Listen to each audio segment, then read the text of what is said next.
Padlock. Actually, mine-maintain din dapat ang padlock. Yung marami sa atin hindi alam na ang padlock kinakailangan din langisan, lalo na kung ito ay ginagamit sa gate sa labas ng bahay dahil nauulanan, naaarawan, at pag ganun na nangyayari, yung lubricant o grease na nilagay ng manufacturer sa loob nitong mekanismo ng lock na ito, unti-unting nawawala. So, nagiging maganit, kinakalawang ang loob, eventually masisira yung padlock. So, yung mga padlock kasi ano rin yan no? Merong mga klase. Meron yung ginagamit outdoors, kagaya nito, pang outdoors ang specification nito. Meron din naman yung pang indoor or hindi kaya yung masyadong palaging nababasa. So, well protected naman ito dahil ito ay outdoor type na padlock. Pero sa katagalan, a year or two or more, eventually papasok dito yung tubig ulan sa mga butas na yan. Lalabas dito, magwa-wash out yung lubricant at magsisimulang kalawangin yung loob nito at masisira ito.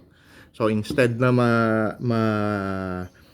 ang lifespan niya ay tumagal ng 5 or more years, maaaring mabawasan at bibili ka uli ng padlock, di ba? So hassle at saka magastos.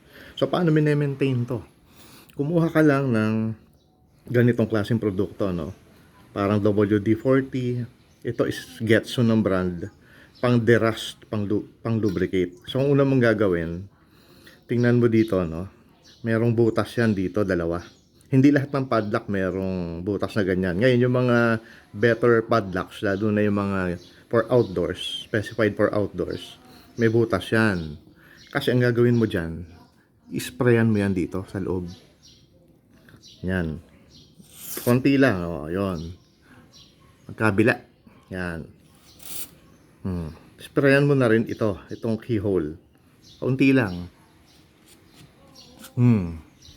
Hintayin mo na bumagsak yung fluid, yung derusting lubricant, para pumunta dito sa loob nito, sa mechanism niya.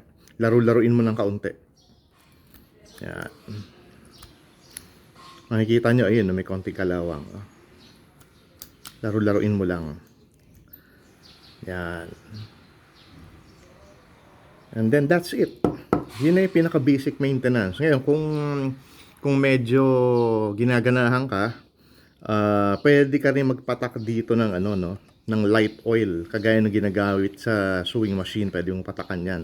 Pero gamitan mo muna ng ganito kasi yung mga ganitong product, i-displace na yung moisture o tubig o liquid na nasa loob nito.